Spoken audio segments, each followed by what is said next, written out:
त्यांचं जोरदार टाळ्या वाजवून आपण कौतुक करूया आणि मी यांना विनंती करते की त्यांनी आता मार्गदर्शनाला सुरुवात करावी. धन्यवाद.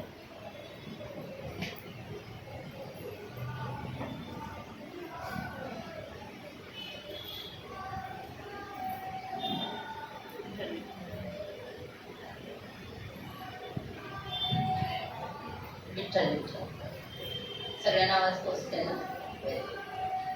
सगळ्यात आधी मनापासून खरंच सॉरी म्हणते, कारण टेक्नॉलॉजी जेवढी चांगली तेवढी कधी कधी कसं आपला प्रॉब्लेम होतो आणि मग गड्या आपला जुना टेक्निकच बरं ट्रेनचं असं म्हणायची कधीतरी वेळ येते.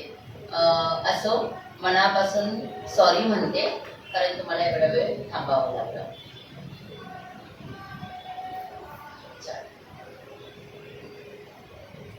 गुरुर्ब्रह्मा गुरुर्विष्णू गुरुर्देवो महेश्वरा गुरुर्साक्षात् परब्रह्म तस्मै श्री गुरुवे नमः. तस्मै श्री गुरुवे नमः. तस्मै श्री गुरुवे नमः. शाब्देपरेचे निष्णात सद्गुरू श्री पै मौली आणि मातृतुल्य माई यांना माझे कोटी कोटी वंदन. तसेच आपल्या सगळ्यांचे लाडके जीवन विद्येचे आजीव विश्वस्त युथ मेंटॉर श्री प्रल्हाद पै आणि सौ मिलन पै यांच्या चरणी माझे कृतज्ञतापूर्वक कोटी कोटी वंदन. तसेच डोंबिवली शाखेचे अध्यक्ष, सचिव, बालसंस्कार केंद्र संचालक, संचालिका, इतर सर्व पदाधिकारी, नामधारक बंधू भगिनी आणि इथे जमलेले सर्व सुज्ञ आणि सुजाण पालक सर्वांच्या चरणी मी नतमस्तक होते. मी सुज्ञ आणि सुजाण म्हटलं कारण आपल्याला मार्गदर्शनाची गरज आहे. हे सुज्ञ आणि सुजाण व्यक्तिमत्व जी असतात त्यांनाच लक्षात येतं की आपल्याला गरज आहे मार्गदर्शनाची. आणि जीवनविद्या काय सांगते की ज्याला वाटतं की मला मार्गदर्शनाची गरज आहे त्याची प्रगती होणार. कारण मी शहाणा, मला काही शिकवायची गरज नाही, माझ्याकडे एवढ्या डिग्री आहेत, मी एवढ्या मोठ्या पदावर काम करते असं म्हटलं की त्याची प्रगती खुंटली. आजकालचं पिढी आपण बघतो किती ते शिकत असतात, पुन्हा ज्या फील्डमध्ये ते वर्क करत असतात त्यामध्ये त्यांचं नॉलेज अपडेट केल्याशिवाय त्यांना पर्याय नाही. पहिल्यासारखं आता राहिलेलं नाही. डीएड बीएड केलं नाही. आता बघा, डीएड बीएड केलं असलं तरी तुम्हाला माहिती आहे ना सगळ्यांना की त्यांना ट्रेनिंग असतं, दरवर्षी ट्रेनिंग असतं. नवीन काय आलं की त्यांना ते करावं लागतं, म्हणजेच त्यांचं नॉलेज अपडेट करावं लागतं. मला सांगा, पेरेंटिंगसाठी की मला मुलाला जन्म दिला की पेरेंटिंग चालू झालं, बरोबर आहे ना. मग त्याचा काही वेगळा कोर्स किंवा वेगळं काही मार्गदर्शन घेण्याची गरज आहे हे आपल्या आधीच्या पिढीला वाटत होतं का हो? नव्हतं वाटत. आणि म्हणून आपल्याला वाटतंय की या धकाधकीच्या युगात सत्ता, स्पर्धा, चॅलेंजेस हे सगळं जे आहे त्यातून आपलं मोल टॉपला कसं जाईल याच्यासाठी मला मार्गदर्शन हवं, अचूक मार्गदर्शन हवं. आणि हे लक्षात येणं आणि त्याच्यासाठी प्रयत्न करून इथे येणं हे सुज्ञ आणि सुजाण पालकत्वाचं खरं तर काय लक्षण आहे. आणि म्हणून तुम्हा सर्व सुजाण आणि सुज्ञ पालकांसाठी पहिल्यांदा हात उंचावून टाका. खूप खूप कौतुक तुमचं. तर आता हितगुज चालू करूया की तुमचे प्रश्न जवळजवळ माझ्याकडे आलेले आहेत आणि मी ट्राय करणार आहे की त्या प्रश्नांची उत्तरं याच्यातूनच मिळाली. आपले दादा, प्रल्हाद दादा आपल्याला मार्गदर्शन करत असतात. तर ते काय करतात, सद्गुरूंनी विविध प्रवचनातून, त्यांच्या ग्रंथातून आपल्याला मार्गदर्शन केलेलं आहे. आणि त्याचं आमची टीम आहे, HO टीम आहे, हेड ऑफिस टीम, ते बसून आम्ही काय करतो, मंथन करतो. मग त्याच्यावरती दादांचं मार्गदर्शन घेतो आणि मग असं अचूक देण्याचा प्रयत्न करतो. आता त्यातलं थोडंफार काय वाटलं तुम्हाला, अरे हे दूध नाही पाणी वाटतंय, तर ते माझं असणार आहे, लक्षात आलं का?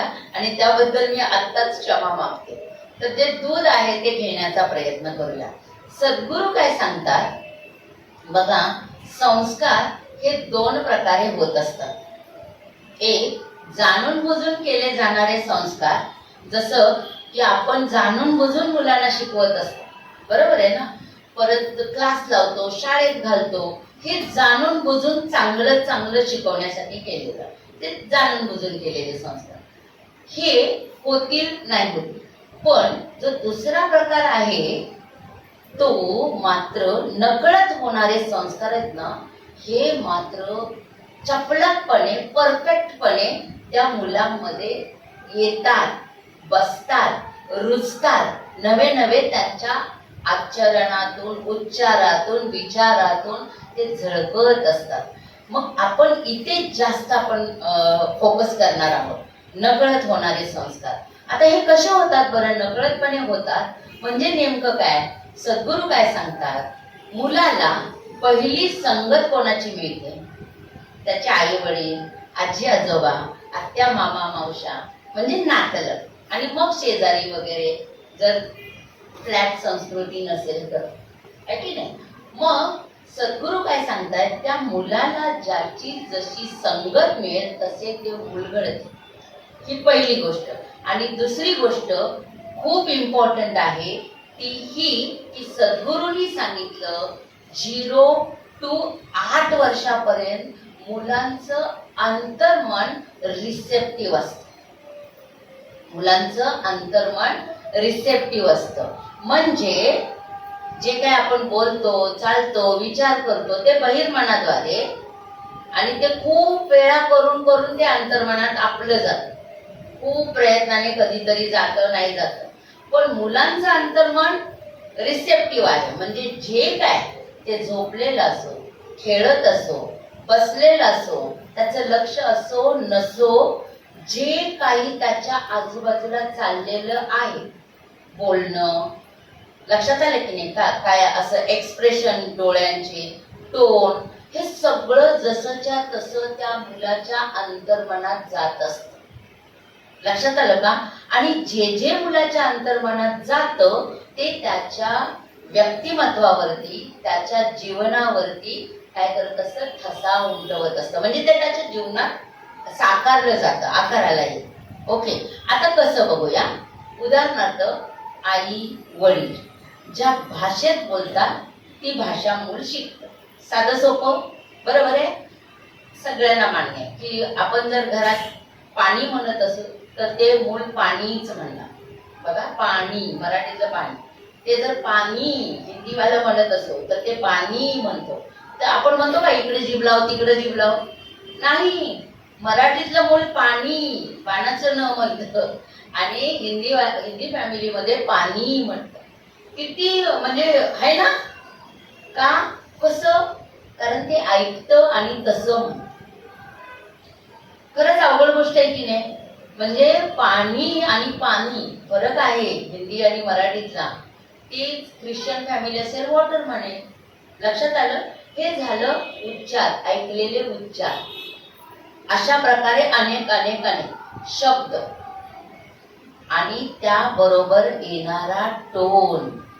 ज्या भाषेत म्हणजे लँग्वेज आणि ज्या टोनमध्ये आई वडील बोलत असतात तो टोन ते मूल आपसूक पकडतं, आपसूक, सहज. बघा, माझ्या कॉम्प्लेक्सच्या मागे, माझ्या घराच्या मागे मोठी गार्डन आहे आणि तिकडे मला वॉकिंगसाठी भरपूर जागा आहे. आता मला वेळ कधी मिळतो? संध्याकाळी, रात्री कधीतरी ना. मग 7:45-8च्या दरम्यान मी जायची वॉकला. मला लक्षात, आणि बिल्डिंग्स आहेत कंपाऊंडच्या आतमध्ये, सगळ्या बिल्डिंग्स आहेत. एक मुलगी, छोटी मुलगी, म्हणजे मला फक्त आवाज ऐकू आला, काय, प्रवीण किती वेळा बोलवायचं तुला जेवायला, ये चल पटकन. मी आवाज ऐकला. आता मी त्या मुलीला पाहिलं नाही, पण आवाजावरून कळतं ना की ती मुलगी लहान आहे. आवाज कळतो ना आपल्याला मोठ्याचा. ती मुलगी लहान होती. मला सांगा ती कोणाला बोलवत असेल? हा, अगदी बरोबर आहे, बाबांना बोलवत होती.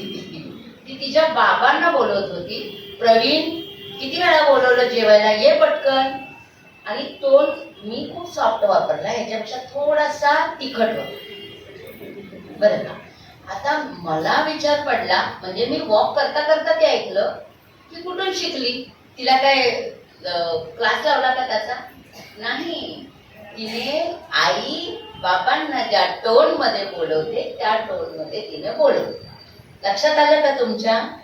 मग याचा अर्थ आपण नंतर म्हणू शकत नाही हिची पट्टी आहे ना आवाजाची जरा वेगळीच आहे हो टीचर, आणि उलट बोलते. कुठून आलं हे? आपल्याकडून. मग सद्गुरू काय सांगतात बघा, सगळ्यात पहिलं आपलं मूल जसं आहे तसं स्वीकारा, कारण ते आपलं मूल आहे. जे जे काही त्याच्यात असेल ते कोणाकडून आलं? हा, आपले जीन्स आहेत ना त्याच्यामध्ये. मी जशी आहे, माझे मिस्टर, त्यातलं दोघातलं कोणाचं तरी असेल ना काहीतरी. म्हणून आपलं मूल पहिली गोष्ट बघा. काय होतं, जर ते स्वीकारलं नाही ना खूप त्रास होतो. मी एवढं करते तरी हा असा, तरीही अशी, काय करू काय, असं होतं. आणि जेव्हा आपण स्वीकारतो मुलाला जसं आहे तसं, त्याचा स्वभाव, त्याचा टोन, त्याचे मित्र, त्याचे मार्क्स, जे काही वयाचं तुमचं मूल असेल ते वय, ओके, स्वीकारलं की आपण शांत होतो. आता स्वीकारलं माझं मूल असं आहे. आता त्याला नवीन नवीन नावं घेतली की जरा भीती वाटते. म्हणजे हायपर ऍक्टिव्ह वगैरे वगैरे. मी सांगू, अजिबात टेन्शन घेऊ नका. माझं जर केलं असतं ना टेस्टिंग लहानपणी, तर ते सगळे 17, 18 नव्हे 117 मला बसले असते. हायपर ऍक्टिव्ह असं तसं. साध्या शब्दात मी अतिशय वांड आणि व्रात्य मुलगी होती. अख्खं गाव मला कमी पडायचं खेळायला. शाळेच्या वेळेच्या आधी अर्धा तास माझी आई आजी प्रत्येक आळी, गाव ना, गल्ली शोधायचे. सुनंदा आहे का तिकडे? म्हणजे तुम्ही इमॅजिन करा, कोणाच्या गल्लीमध्ये आळीमध्ये मृत्यू झाला असेल तर एवढे एवढे आम्ही सगळ्यात पुढे. भले नंतर रात्री झोप टाकायची, डोळे बंद केले तरी ते दिसे ना का, पण आधी आम्ही. ते वाजवत येतात दसरा दिवाळीच्या वेळेला. आले की जिथून चालू होणार अख्ख्या गावाला आमची मिरवणूक निघणार. लक्षात येते? म्हणजे कशा प्रकारचं ते मूल असेल. पण आता आहे ना स्थिर सावध, जीवनविद्येच्या ज्ञानाने. लक्षात आलं का? अचूक मार्गदर्शन. म्हणून मी सगळ्यांना आधीच सांगते, ती ABCD मधलं काय काय असतं ना, ADHD वगैरे वगैरे, सगळं बाजूला ठेवा. सगळं बाजूला ठेवा. आपलं मूल आहे तसं स्वीकारायचं. म्हणजे काय, हे माझं मूल आहे, याच्यामुळे माझं पेरेंटिंग चालू झालं, याच्यामुळे मी आई आणि बाबा आम्ही झालो. Thank you so much. Thank you. Gratefulness, थँकफुलनेस जेव्हा इथे येतो ना, इतकं भारी होतं ना. आणि आपल्याला अचूक मार्गदर्शन मिळण्याची व्यवस्था होते. Grateful heart is always close to the creative force. Doctor Murphy म्हणतात ना, ते सगळं बाजूला ठेवूया. त्यातनं सद्गुरू काय सांगतात, जेव्हा तुम्ही आपलं मूल आहे तसं स्वीकारता आणि मार्गदर्शन, मला अचूक मार्गदर्शन मिळालं पाहिजे अशी तुमची मनाची बैठक होते, तुम्हाला जीवनविद्या मिळते. तुम्हाला जीवनविद्येचं बाळ संस्कार केंद्र मिळतं. आणि तिथून चालू होतो तुमच्या मुलाच्या करेक्ट जडणघडणीचा प्रवास आणि आपल्या अचूक पॅरेंटिंगचा प्रवास, जो आम्ही अनुभवलेला आहे आणि तोच मी सांगणार आहे. ओके. मग सद्गुरूंनी काय सांगितलं, हे 0 to 8 अंतर्मन रिसेप्टिव्ह आहे. मग आपण काय बोलायचं, म्हणजे ते झोपलेलं असलं तरी त्याच्या अंतर्मनात जाते, खेळत असलं तरी त्याच्या अंतर्मनात जाते. आपल्याला काय वाटतं, झोपलेले, आता गप्पा मारायला म्हणजे बोलायला पण तेव्हा तर सरळ सरळ डायरेक्ट जात असतात. लक्षात आलं का? आता सावध. आता आपण तेच बोलायचं, त्याच टोन मध्ये बोलायचं जे आपल्याला त्याच्याकडून हवं आहे. आलं लक्षात? पहिला पॉइंट मिळाला. मग ते झोपलेलं असू दे, बसलेलं असू दे, खेळत असू दे, आपण एकमेकाशी त्याच टोन मध्ये शब्द तोलून मापून वापरायचे. शक्यतो पॉझिटिव्ह वापरायचे, शक्यतो प्रेमळ आवाजात बोलायचं, कारण तो त्याच्या अंतर्मनात जातोय. तो त्या भाषेत त्या टोन मध्ये आपल्याला हवाय ना बोलायला. मग इथून सुरुवात. ओके.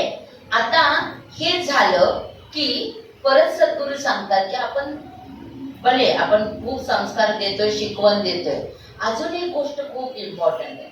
आपलं आणि आपल्या मुलाचं मुलीचं बॉन्डिंग स्ट्रॉंग झालं पाहिजे. सद्गुरू काय सांगतात? आपलं आणि आपल्या बाळाचं बॉन्डिंग स्ट्रॉंग झालं पाहिजे. आता हे बॉन्डिंग कसं स्ट्रॉंग होईल बरं? बॉन्डिंग स्ट्रॉंग करायचं म्हणजे आपलं आणि आपल्या मुलांचं नातं प्रेमाचं आणि विश्वासाचं करायचं. बॉन्डिंग कधी स्ट्रॉंग होतं? जेव्हा आपलं आणि आपल्या बाळाचं मुलाचं नातं, त्याचं वय कितीही असू दे. माझा मुलगा 25 वर्षाचा आहे, मग तो सुद्धा, आणि 25 दिवसाचा असेल तर ते सुद्धा. बॉन्डिंग स्ट्रॉंग करायचं असेल तर आपलं नातं, आपलं आपल्या मुलाशी नातं प्रेमाचं आणि विश्वासाचं हवं. प्रेमाचं आणि विश्वासाचं करणं सोपं आहे का? नाहीये. त्यांना आपल्यावर, आपला त्यांच्यावरती विश्वास आपण टाकू, त्यांचा आपल्यावरती पाहिजे ना. त्यांना आपल्याबद्दल प्रेम वाटलं पाहिजे ना. ही अशीच एक खेचत असते सारखी. असं जर त्यांचं चेहऱ्यावरती बोलले नाही तरी भाव असले म्हणजे प्रेमाचं आणि विश्वासाचं नाही नातं. मग ते करायचं कसं? मेहनत करावी लागते.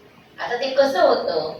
हळूहळू होणार ना. कोणीतरी म्हणतात की 16 वर्षाचं मूल झालं की मित्रमैत्रिणीसारखं वागलं पाहिजे. खूप लेट झालं. 16 वर्षापर्यंत त्यांचं अलग विश्व तयार झालेलं असतं. 16 वर्ष काय, 6 वर्षाच्या मुलाचं अलग विश्व तयार झालं. त्यांचे मित्रमैत्रिणी, त्यांचा ग्रुप, त्यांचा अमुक. बरोबर आहे ना?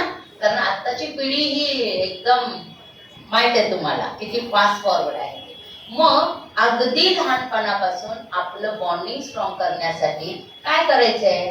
त्याच्याशी प्रल्हाद दादांनी सांगितलेल्या 5 गोष्टी आपल्या लक्षात घ्यायच्या. 5 संवाद, सहवास, स्पर्श, स्वातंत्र्य आणि सन्मान. ह्या 5 गोष्टी लक्षात घ्या. ह्या एकामेकात मिक्स होणार आहेत आणि त्या खूप आपण वेगळा वेळ नाही द्यायचा. तुम्हाला असं नको बापरे आता बापरे असं अजिबात नको. ज्या वयाचं मूल आहे तिथून सुरुवात, आजपासून सुरुवात. संवाद, आपलं बोलणं आपल्या मुलाशी कसं असतं? संवाद होतो का? अभ्यास कोण कोण मला सांगा, जरा कॉन्व्हर्सेशन टाईप होऊ द्या. कोण कोण आपल्या मुलाचा अभ्यास घेतो? मुलाचा किंवा नातवाचा? Very good. त्यांच्यासाठी टाळ्या होऊ द्या. मुलांसारख्या या विद्यार्थी पण असेच असतात. आधी कोणी हात वर करत नाही, मग चुकून एखादा करतो, मग व्हेरी गुड म्हणले की मग 10 हात. हा राईट आहे म्हणजे चला आपलं राईट आहे. घाबरू नका. इथे काय हे नाहीये. जे आहे ते आपल्याला मार्गदर्शन घ्यायचंय ना, अचूक मार्गदर्शन. तर मग काय कमी जास्त कळलं पाहिजे ना. म्हणजे कमी असेल तर तिकडे आपण काय करू शकतो, जास्त असेल तर काय करू शकतो हे लक्षात येईल. अभ्यास घेताना मला सांगा, किती जणांचा समजा 1 तासाचा अभ्यास आहे तर 1 तास सुसंवाद चाललेला असतो. किती जणांचा हात वरतात? छान. ह्यांच्यासाठी डबल टाळ्या होत्या. कारण म्हणजे ह्यांचे पेशन्स आहेत ना भारी आहे. तुमचं खरंच खूप मनापासून कौतुक. माझं नाही हा. कारण माझं पेशन्स म्हणजे मी सांगतेच. आता एकदा घाटकोपरला प्रवचन झालं आणि दुसऱ्या दिवशीची गोष्ट. आता प्रवचनाला आम्ही मुलांना घेऊन जायचो. कारण सद्गुरूंनी सांगितलं जेव्हा मूल तुमचं बोट धरतंय ना तेव्हाच त्यांना चांगल्या चांगल्या कार्यक्रमाला घेऊन जा. म्हणजे सद्गुरूंच्या कार्यक्रमाला, अशा बालसंस्कार केंद्राच्या कार्यक्रमाला.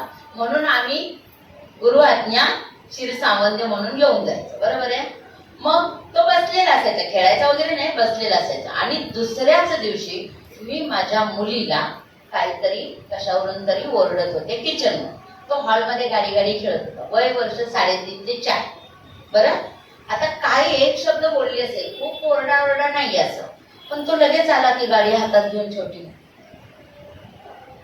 तो मला म्हणाला, सद्गुरूंनी आपल्याला काल काय सांगितलं? आता मी हुशार झाले, याचा स्वभाव माहित आहे. मी म्हटलं काय सांगितलं, वेळ कशाला वाया घालवा. तो म्हटला, काल सद्गुरूंनी सांगितलं, मुलांना 1000 वेळा सांगायला लागलं तरी 1000 वेळा प्रेमाने सांग. मी ओरडले होते ना, त्याने पकडलं मला. आता आपल्याला उत्तर तयार पाहिजे. उत्तर येत नसेल तर जीवन विद्येच्या कोणत्याही व्यक्तीला विचारा, ते कोणाला तरी विचारून तुम्हाला अचूक उत्तर देतील. काहीतरी वेळ मारून न्यायची ही पिढी नाही, ही गुगलची पिढी आहे. आपण नाही उत्तर दिलं, गुगल बाबा आहे, असं आहे. तर मग मी म्हटलं की अरे बरोबर आहे, सद्गुरूंनी सांगितलं 100% ने 1000% करेक्ट, बरोबर आहे. आणि पण ते कोणासाठी? सद्गुरूंच्या लेवलच्या व्यक्तींसाठी ना. मी सामान्य बाई आहे, माझे पेशन्स किती आता सध्या. आता मी जीवनविद्येत आले ना, तू बाबा आधीचा जीवनविद्येतला, मी आत्ता आले. मग माझं पेशन्स 3 वेळा सांगण्यापुरतं. आता मी पण विद्यार्थी आहे ना, मी जीवनविद्या शिकते ना, मी माझे पेशन्स वाढवणार. मग 10 वेळा सांगण्यापर्यंत माझे पेशन्स होणार, मग 1000 पर्यंत. म्हणजे मी घडते ना, मी घडते ऍज अ पॅरेंट. मी पण शिकते, मी पण विद्यार्थी आहे. त्यामुळं आता 3 वेळा, आता 3 वेळा सांगणार, 4थ्या वेळा सांगायला लागलं तर माझा आवाज थोडासा वरच्या पट्टीत जाणार.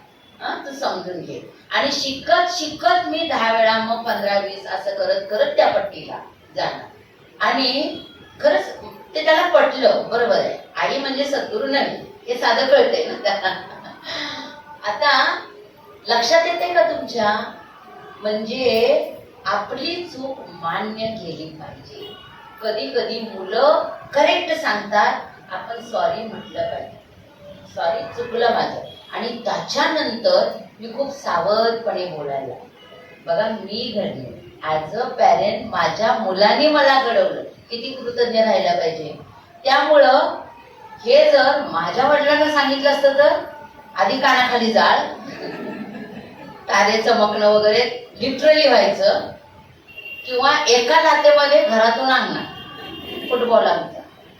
आता ती पिढीच तशी होती ना, आत्ताची पिढी अशी नाही. आपली पिढी कशी आहे? आधी आई वडिलांची आज्ञा पाळायला पाहिजे, आता मुलांची आज्ञा पाळायला लागते. ही अशी आपली पिढी आहे. गुड ना, कोणाचं मन मोडत नाही आपण, गुड, छान आहे. तर सद्गुरू काय सांगतात की मुलं कधी कधी राईट असतात, तेव्हा आपण ते ऐकलं पाहिजे. ते 5 आता सांगते मी, 5. तर संवाद, अभ्यास घेताना सुसंवाद होईलच असं नाही. एक गणित 2 वेळा सांगितलं, 3 वेळा सांगितलं, किंवा एखादं उत्तर 5 मिनिटं दिली, 10 मिनिटं दिली आणि होत नसेल तर थोडा कुसंवाद होण्याची शक्यता आहे, बरोबर आहे. अभ्यास घेताना, बरोबर आहे, तुमचं म्हणणं अगदी बरोबर आहे. आता इथून पुढं मी सांगते तेवढं करा. जर मी तर म्हणते 9वी 10वी पर्यंत ना, 10वी पर्यंत मी बघा माझं डेअरिंग. बोर्डाची परीक्षा असली तरी सुद्धा काही क्लास लावायची गरज नाही. आत्ताच्या 10वीचं मी सांगते, माझ्या वेळच्या, तुमच्या वेळच्या नव्हे, आत्ताच्या 10वीचं. मात्र ऍज अ पॅरेंट आपलं 1 तास तरी आपल्याला देता आला पाहिजे फ्रॉम द बिगिनिंग. म्हणजे केजी ना, आता नर्सरी केजी तिथं पासून हा क्वालिटी टाइम, सहवास, संवाद आणि सहवास हँड इन हँड जाणार आहे. पहिला संवाद, दुसरा सहवास, 2 सह घेतोय आपण, पण ते हँड इन हँड जाणार आहे. तर संवाद साधताना कसा संवाद साधायचा आहे? मगाशी सांगितलं, जो टोन आपल्याला त्याच्याकडून अपेक्षित आहे त्या टोन मध्ये इतरांशी पण बोलायचं, त्याच्याशी पण बोलायचं, ही पहिली गोष्ट. अभ्यास घेतात, अभ्यास घ्यायचा म्हणजे काय करायचं बघा, मला वेळ नाही हे तर डिलीटच करा. कंप्लेन मोड डिलीट. वेळ मिळतो, सगळ्यांना वेळ मिळू शकतो if you will think accordingly. जर तुम्ही वेळेचा विचार केला, वेळ तुम्हाला मिळणार. जर तुम्ही वेळ नाही म्हणाला, वेळ मिळणार नाही. लक्षात आलं का? मग 1च तास, अगदी लहान, अगदी छोटं आहे ना, तेव्हापासूनच सांगते. 1 तास रीडिंग. आता रीडिंग कसं घेते लहान मुलाचं मी सांगते. आपल्याला आजी आजोबा पण दिसत आहेत मला येत, ते म्हणतील अहो इंग्लिश मिडियमला घातलंय, ते कसले कसले बोर्ड, आम्हाला नाही येत नाही म्हणायचं नाही अजिबात. त्याला पण म्हणायचं नाही, स्वतःला पण म्हणायचं नाही. एवढंच बघायचं, एबीसीडी तरी येते, एवढं आपल्याला येतं, बरोबर आहे ना. ते मूल डोळे त्याचे आणि फिंगर त्याच शब्दावर आहे का आणि त्याचा उच्चार तेच होतोय का. फॉर एक्झाम्पल ब बी शब्द आहे तर ब पासून काहीतरी प्रोनाउन्सिएशन आहे.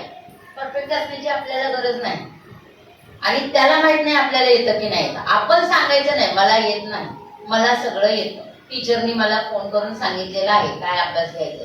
आपण कॉन्फिडंट पाहिजे आणि आपण एवढंच बघायचं बोट, डोळे, डोळ्याची नजर त्या शब्दावर आहे का आणि त्याचं उच्चार अगदी पूर्ण उच्चार माहित नसेल तरी तोच आहे का. ब नी चालू होणारा, सी म्हणजे क किंवा स नी चालू होणार, एवढंच बघायचं. कधी कधी तो रॉंग वाचत असेल पण पुन्हा पुन्हा वाचल्याने शाळेत पण टीचर शिकवतात त्याला करेक्ट प्रोनाउन्सिएशन कळतं किंवा कधीतरी त्याचे आई बाबा पण रविवारचे सांगतील त्या. ओके, आई बाबा घेत असतील तर प्रश्नच नाही. पण त्याच्या शेजारी त्याचं एवढं एकदम जवळ पूर्ण वेळ त्याला द्यायची गरज नाही. भाजी निवडणं, दुसरं काहीतरी इस्त्री करणं, ही कामं आपली असतात ना, ती करता करता बघा मुलांना सवय लावायची. कपडे धुतोय, भांडी घासतोय किंवा घरातलं काहीतरी काम करतोय किंवा ऑफिसला जाणारी पिढी, यंग पिढी, त्यांचं काम काहीतरी करताय, ते करता करता अगदी मांडीव घेऊन बसायची गरज नाही. सहवास एवढा आपल्याला द्यायला वेळ नाही. पण जो देतोय तो क्वालिटी कसा तर असा, तू अभ्यास कर मी पण माझं काम कर. म्हणजे त्याला वाटतं की मी काम करतोय, अभ्यास म्हणजे त्याच्यासाठी काम ना, आई पण काम करते. लक्षात आलं का. त्याला त्याच्या मनात रुजवायचं, त्याला फील करू द्यायचं की even I am working, I am doing my study. लक्षात आलं का. हे जेव्हा त्याच्या मनात रुजतं ना तेव्हा तो अभ्यासाला आनंदाने बसते. आणि एकच तास घड्याळ लावून हा काटा परत इथं आला आपण उठायचं आणि पहिले काही दिवस उठा, नसला अभ्यास झाला तर मग हळूहळू आपण वाढवायचंय ना. लक्षात आलं. काही तुमचं ऑफिसचं वर्क असू दे किंवा घरातलं, सहवास मिळाला, संवाद, जे काय रॉंग येते त्याला एकदा सांगितलं तात्पुरतं, त्याने परत चूक केली, दुसऱ्यांदा सांगितलं तिने परत चूक केली, रागवायचं नाही. परत परत परत परत परत परत सांगत राहायचं. लक्षात घ्या जेव्हा टीचर विचारेल तो राईटच सांगेल, कारण पुन्हा पुन्हा तुमच्याकडून गेलंय ना. कारण काय होतं, एकदाच सांगितलं एकच शब्द जाणार, तुमची एनर्जी वाचणार. पण जर तुम्ही ओरडण्यामध्ये 10 शब्द, एनर्जी वेस्ट झाली आणि त्याने लक्षात काय ठेवायचं, ओरडा लक्षात ठेवायचा का तो शब्द लक्षात येते का. कन्फ्युजन. मग हे सांगितलं का ते सांगितलं, बरोबर आहे ना, कन्फ्युज करायचं. मग जो शब्द सांगायचा तोच फॉर्मली सांगायचं, प्रोनाउन्सिएशन जे काय असेल. ओके. इथं आता इथे संवाद चांगला झाला, सुसंवाद झाला, सहवास, तुमचा सहवास होतोय ना. आमच्या वेळेला माझं सांगते ऍज अ पेरेंट काय, माझ्या मुलाला आलं रे आलं घरात बाहेरून की सांगायचं तुला माहितीये काय झालं, मी कान द्यायची. कान देणं खूप महत्वाचं आहे. मग कान देणं म्हणजे जवळ घेऊन बसायची नाही, मी माझे कपडे धुत असायची, काय बाथरूम मध्ये काम करायचं, तो उमऱ्याच्या बाथरूमच्या बाहेर, मी आतमध्ये, आणि आम्ही अशीच सवय लावलेली. म्हणजे त्याला माहित होतं की असंच सांगायचं, सगळं सांगायचं. मग त्यामुळे आपल्याला कळतं काय चाललंय काय नाही. लक्षात आलं. आणि हा सुसंवाद आहे, सहवास आहे, क्वालिटी टाइम देतोय आपण. अजिबात गिल्टी फील करून घ्यायचं नाही हो, 10 तासाची ड्युटी, 2 तासाचा प्रवास आणि घरातलं ह्यांना वेळ देणं, अमुक तमुक वेळच नाही. हा वेळ is equal to quality time. कधीतरी मूल गार्डनला जाण्याचा हट्ट करतं, त्या दिवशी नेमका तुम्हालाच वेळ नसतो, त्यांना सांगायचं, समजावून सांगायचं, बघ बाळा मला आता ऑफिसची वेळ आहे ना किंवा काही काम आहे ना, आज नको, किंवा अगदी ऑफिसला जात नसला तरी आज मला हे काम आहे, हे मला करणं प्रायोरिटी आहे, आपण उद्या जाऊया, परवा जाऊया. मात्र त्यावेळेला घेऊन जा जेव्हा प्रॉमिस करता ना, नाही तर मुले लक्षात ठेवतात की खोटं बोलते, तिच्यावर विश्वास कसा ठेवायचा. विश्वास आहे ना, प्रेमाचं आणि विश्वासाचं नातं म्हणजे बॉन्डिंग. लक्षात आलं की नाही. बॉन्डिंग स्ट्रॉंग करायचं आहे. आपला मेन एम काय आहे, बॉन्डिंग स्ट्रॉंग करायचं. आणि ते ह्या 5 समूह. म्हणून मग जर तुम्ही प्रॉमिस केलं आणि त्यावेळेला पण काम आलं, तुम्ही होऊन आठवण करा, अरे आज आपल्याला जायचं होतं पण असं असं झालेलं आहे, आपण ह्यावेळेला लक्षात घ्या, असं होऊ देऊ नका, पण झालं तर हाय. म्हणजे त्यांना कळू द्या की हा, म्हणजे आई आपल्याला समजावून घेते आणि नेते. मग ते काही असू द्या, अगदी लहान मुलं असतील, त्यांचं काहीतरी वेगळं खेळणं असतं, त्यांना समजावून सांगायचं आपली गोष्ट. ओके, जे काही कारण आहे ते असं संवाद आणि सहवास आपला त्यांच्याशी झाला पाहिजे. आता अजून एक गोष्ट बघा, काय होतं, कोण कोण मुलांना आणायला शाळेत जातं, हात वर करा. ओके, तुम्ही 5 मिनिटं जरी आधी जात असाल ना, मग सगळे पॅरेंट असतात, काय गप्पा होतात, कोणी गप्प तर उभा राहत नाही, बरोबर आहे ना? हा, आता त्याची चर्चा नको करूया. आता ते निगेटिव्ह की पॉझिटिव्ह हे बघा. निगेटिव्ह असेल, आपण त्या संवादात सहभाग घ्यायचा नाही. पॉझिटिव्ह आहे, पण काय बोलतोय, आपलं मराठी आजकाल जास्तच खालच्या दर्जाचं व्हायला लागलं. आपण टीचरला म्हणतो, टीचरने म्हणतो. टीचर काय सो सो सो सो आहे ना, असंच असतो ना आपला सूर जरा रॉंग. यू आर म्हणजे तुम्ही रॉंग काय करताय, आपल्या मुलाला रॉंग देताय.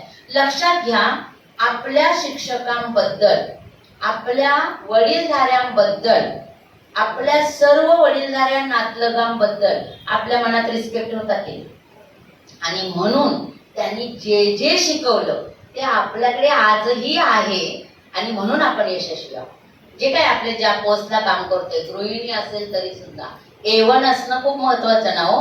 नाही तर 10 वेळा चकल्या केल्या तरी अजून 11व्या वेळेला तसंच चाललंय, फसफसते. असं नाही होत ना, बरोबर आहे की नाही? आपण खूप हुशार आहोत का? कारण आपण ज्यांच्याकडून शिकलो, आताही ज्यांच्याकडून घेतो, आपण त्यांच्याबद्दल रिस्पेक्ट ठेवतो. हा रिस्पेक्ट शब्द खूप इम्पॉर्टंट आहे. आणि तो कोण घालणार आहे, मुलाकडे कुठून येणार आहे? आपल्या वागण्या बोलण्यात.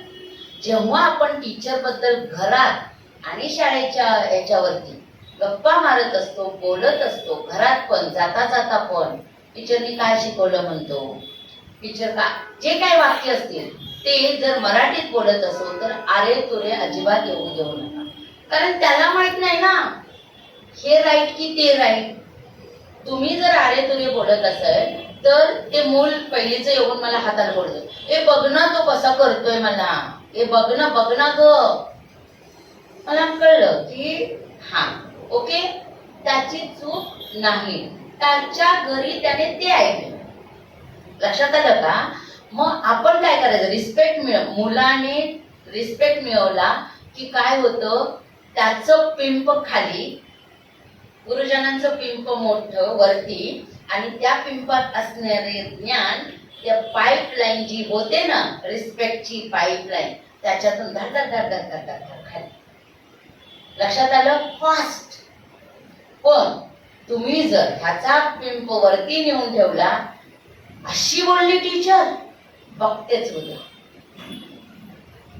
किंवा व्हॉट्सअप वरती मग चॅटिंग चालू, पॅरेंटचा वेगळा ग्रुप असतो, तिकडे एवढं चॅटिंग, निबंध द्यायला सांगितलं तुम्हाला, लिहिता येणार नाही 4 ओळीच्या पुढे, पण असं काय असलं की अरे बापरे, बघा तुम्ही, बरोबर आहे ना बोलते ते. हा, मग आता आपलं लिहिल्यावरती फॉरवर्ड करण्याच्या आधी एकदा वाचून बघा, पॉझिटिव्ह आहे का, चांगलं आहे का, डिलीट करा, कट करा ते सगळं. लक्षात आलं का? कारण याचा परिणाम माझ्या मुलावर होतोय. माझ्या मुलाचा पिंप वर वर वर वर वर जायला लागला, टीचरचा पिंप खाली खाली खाली जायला लागला. मग टीचरनं कितीही चांगलं शिकवलं तर तिची पाईप खाली आहे, याच्या पिंपात जाईल का ज्ञान? नाहीच जाणार. आणि म्हणून आपण प्रॉब्लेम सॉल्व्ह करायचे, असं नाही की सॉल्व्ह नाही करायचे. आपल्याकडे सगळ्या शाळेमध्ये CCTV कॅमेरे आहेत. तुम्ही वेळ लक्षात घ्या, जाऊन रिक्वेस्ट करा, बघा. ओके, टीचरशी त्याच्या आधी बोला, प्रेमाने आणि प्रेमळ टोनने सगळे प्रॉब्लेम सॉल्व्ह होतात. तुम्ही जायचं, टीचरची वेळ घ्यायची, टीचरला कंप्लेंट मोड अजिबात ठेवायचा नाही. थँक्यू टीचर, तुम्ही एवढं छान सांभाळता मुलांना.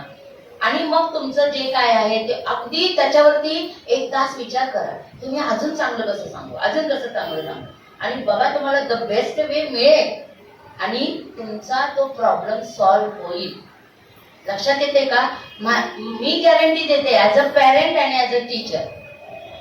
लक्ष द्या मग टीचर, एवढं म्हटलं ना, आणि आपल्या मुलासमोर म्हणायचं, टीचर लक्ष द्या, काय असेल तर मला फोन करा. ऐकलं कोणी? टीचर ऐकू दे ना ऐकू दे, तिला तेवढाच वेळ आहे का?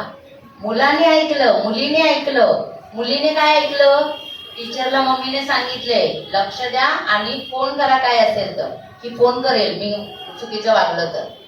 आणि टीचर जेव्हा, आता अख्खा वर्ग आहे ना, नजर सगळीकडे जाते की नाही, नजर गेली इकडे की त्याला काय वाटतं, टीचर माझ्याकडे बघते, टीचर मी जर रॉंग करते टीचरकडे सांगेल. लक्षात आलं का? लक्षात येते तुमच्या? काय केलं का तुम्ही वेगळं असं? एक वेळ म्हणजे एक फक्त लक्ष द्या हा, आणि काय असेल तर फोन. मुलांसमोर आपण मुलांसमोर काय म्हणतो, माझा मुलगा असा वागणारच नाही, माझी मुलगी असं, आम्हाला येतात का? आणि बरोबर असतं त्यांचं. पण परत सद्गुरूंनी काय सांगितले, संग तसा रंग.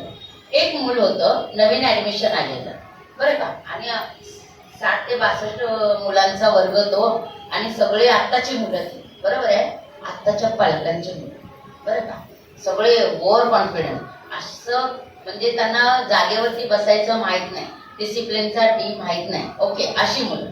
आणि हा नवीन आलेला तो तिकडे बसलेला, हे इकडून हे करतायत इकडून हे करतायत, तो काय करायचा, तो बोलायचा एवढ्या सॉफ्ट आवाजात, इकडे गोंधळ चाललाय, सॉफ्ट आवाज, मैं आपसे बात नहीं करूंगा, मैं आपसे बात नहीं करूंगा.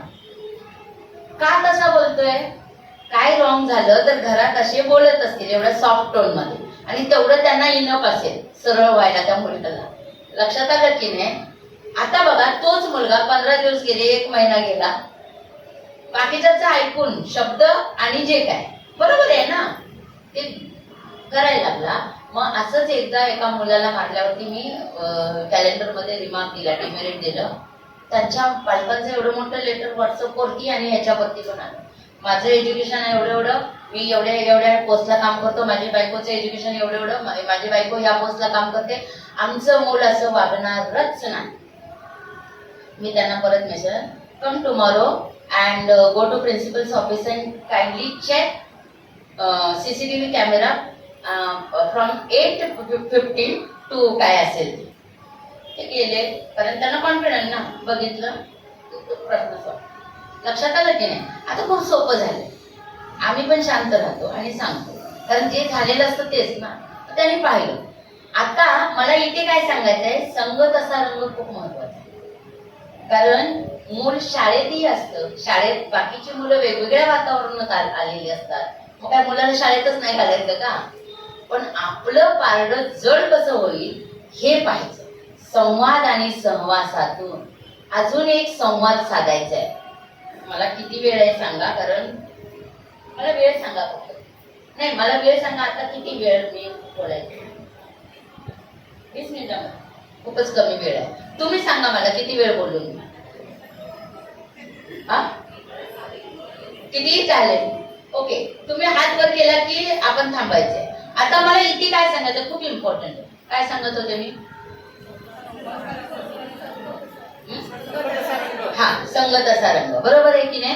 आता इथे बघा काय करायचंय, बाकीची मुलं वेगवेगळ्या कॅटेगरीतली आहेत. हा, आपल्याला संवाद साधायचा आहे. हा असा संवाद तो झाला ना मगाशी तसा. ओके, जिथे जाईल तिथे गार्डन मध्ये घेऊन जा, मार्केट मध्ये घेऊन जा, ते कुतूहल असतं मुलांना. बघा, त्यांना सांगायचं की मँगो आहे, आंबा काय असेल ते, हे शेपूची भाजी आहे, ही मेथीची, हे आपलं तोंड चालू ठेवायचं सारखं, ते बघतच असतं. हे एक प्रकारचा सुसंवाद असतो. लक्षात घ्या, हे लहान असल्यापासून मोठं झाले तरी घेऊन चल, माझ्या बरोबर चल म्हणून घेऊन जा. हा क्वालिटी टाइम आहे. अगदी 10 वर्षाचा असली तरी ही शेपूची भाजी, ही मेथीची भाजी आपण बोलायचं, त्याने शिकेल ही अपेक्षा ठेवायची नाही, पण आपण सांगत जायचं. सुसंवाद.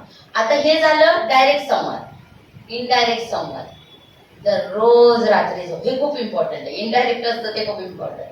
दररोज रात्री झोपताना जर तुमचं मूल तुमच्या जवळ झोपत असेल तर वेल अँड गुड, पण नसेल तर ते झोपल्यावरती किंवा असं झोपले म्हणजे झोप लागलेली नाही पण जवळ आहे, टीव्ही बघताना आहे, ओके, त्याला स्पर्श, तिला स्पर्श करून मनातल्या मनात काय म्हणायचंय, त्याचं नाव घ्यायचं. Thank you Pradyumna, thank you Snehal for being more and more obedient. तुम्हाला जे जे काय घालायचंय ना ते मराठीमध्ये घाला तिथे.